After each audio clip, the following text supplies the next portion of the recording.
काय बोलू बाबांनो, जाता जाता समारोपाच्या वेळेला काय तुमच्यासाठी बोलावं मला लक्षात येत नाहीये. मी निशब्द आहे, मला कोणते शब्द वापरावेत लक्षात येत नाहीये. घरातली माणसं कौतुकानं सांगतात, तुम्ही अंतःकरणापासून ऐकताय म्हणून हे सांगतो, सगळ्यांना सांगण्याचा भाग नव्हे हा. पण घरातली माणसं म्हणतात, जन्मलास त्याच्यानंतर 5व्या दिवशी गोरोबा काकांच्या समाधीला स्पर्श केलेली माळ तुझ्या गळ्यामध्ये घातली गेली. गोरोबा काकांच्या समाधीची माळ 5व्या दिवशी माझ्या गळ्यात आली. त्यानंतर त्यावेळेला मायबाप शेताचं वगैरे बघायची परिस्थिती काही फार चांगली नसावी तेव्हा, माहित नाही. मला सांभाळायचा जबाबदारी आली आत्यावर, आणि ती दररोज चातुर्मासाला यायची काकांच्या दारात, रामायणाला यायची. आता ते 5-5.5 महिने झाल्याबरोबर चातुर्मास सुरू झाला. मग कसं यायचं, मूल तर तिच्या हातात. मग तिने त्या लहान ग्यालाच घेऊन यायला सुरू केलं. तो मी होतो म्हणे मला कळत नाही त्यावेळेच, 5.5 महिन्याचा होतो ना, मला कसं कळणार.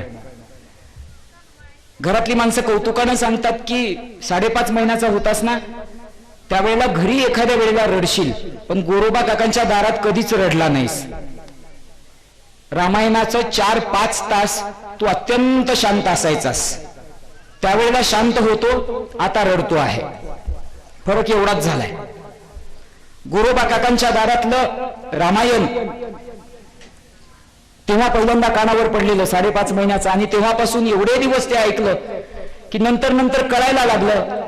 ओवी आणि ओवीच्या नंतरचा अर्थ म्हणजे अर्थ गोष्ट होऊन बसायची. तो अर्थ म्हणजे माझी गोष्ट. अण्णा महाराज आज मेंढ्यामध्ये प्रति गोरोबा काकांची परंपरा निर्माण झाल्यासारखी ती स्थिती आहे. संत होऊन बसले.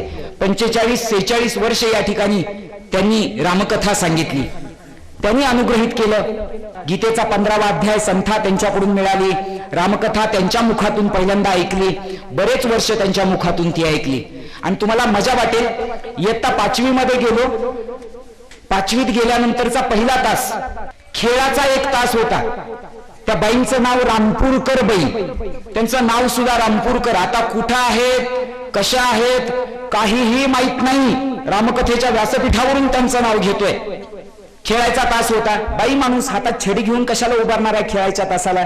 त्यांनी ओळीनं शाळेच्या पाठीमागे घेऊन जायचं, झाडाच्या खाली बसवायचं, जिल्हा परिषदेची शाळा, आणि म्हणायच्या गोष्टी कुणाकुणाला येतात रे. 5वीतला पहिला दिवस सगळ्यांनी हात वर केले, 2-4 त्यात मी केला होता. 2-4 पोरांनी काहीतरी चिवची काऊची गोष्ट सांगितली, आणि माझा हात वर होता म्हणून सांगितलं, तू ये खराब, तू सांग आता. आणि मी सांगायला चालू केलं रामायण. गोरोबा काकांच्या दारात ऐकलेलं, खूप वेळा ऐकलेलं, गोष्टीच्या रूपाने. कसं सांगितलं असेल 5वीत मला माहित नाही, पण गोष्टीच्या रूपाने केलं चालू. त्या दिवशीचा तास संपला, टोल पडला. बहिणी विचारलं संपलं का, मी म्हणलं नाही आहे अजून. बरं उद्या सांग. उद्या खेळाचा तास. पहिल्यांदाच पुढे उभा केलं, मी रामायण सांगायला चालू केलं. पुन्हा टोल पडला, तास संपला. बहिणी विचारलं संपलं का, मी म्हणलं नाही अजून. उद्या सांग. 3ऱ्या दिवशी तसंच पुन्हा टोल पडला, संपलं का, नाही अजून. त्या बहिणीच्या लक्षात आलं, यांनी एका कडेनी रामायण चालू केलंय. माझ्या वर्गातले काही मित्र या ठिकाणी बसलेले असतील. जिल्हा परिषद शाळा, इयत्ता 5वी, इयत्ता 6वी आणि इयत्ता 7वी, 3 वर्ष खेळाच्या तासाला आम्हाला खेळ झाले नाहीत. 3 वर्ष मी रामायण सांगत होतो आणि माझे मित्र ऐकत होते. 3 वर्ष.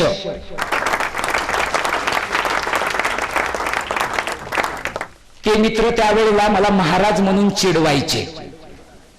फार वाईट वाटायचं त्यावेळेला, चिडवायचे म्हणून. भावार्थ रामायण इथं ऐकलेलं अण्णा महाराजांच्या मुखातून, त्यांचा स्मरण होत आहे.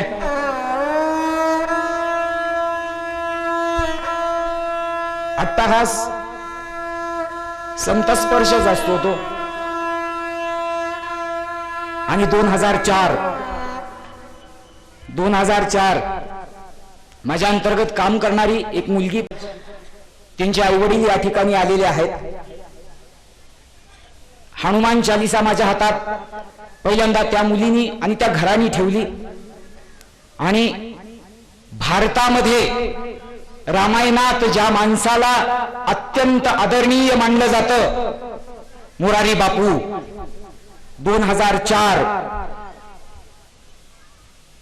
त्यांची रामकथा माझ्या कानावर 2004 पासून पडू लागली. मोरारी बापूंचीही आज या ठिकाणी आठवण होते आहे. एक सात्विक स्पर्श आहे. मग तो या दरबाराचा असो किंवा कुण्या महात्म्याचा असो. या लेकरांनी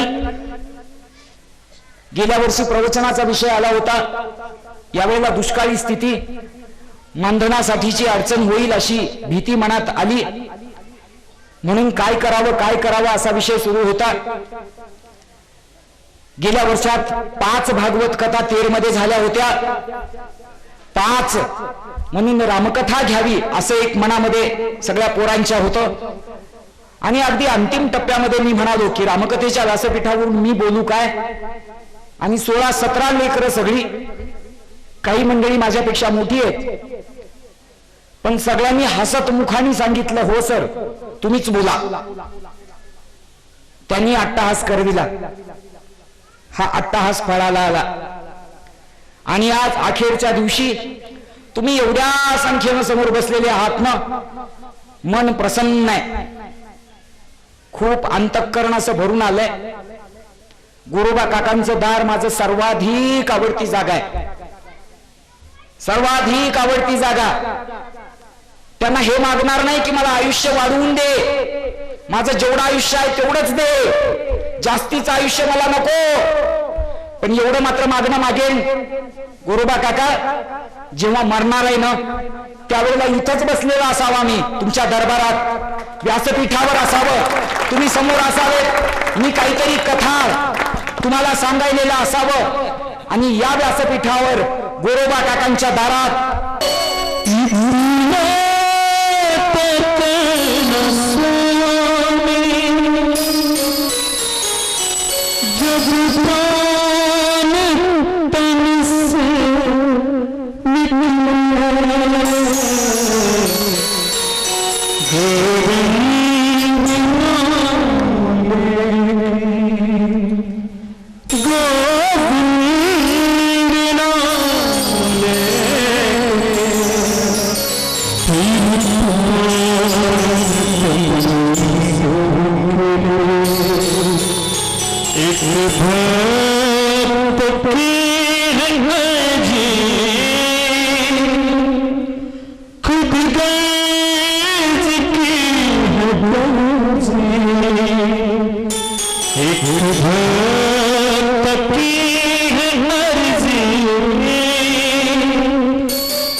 या मातीवर प्रचंड प्रेम करतो मी, प्रचंड प्रेम.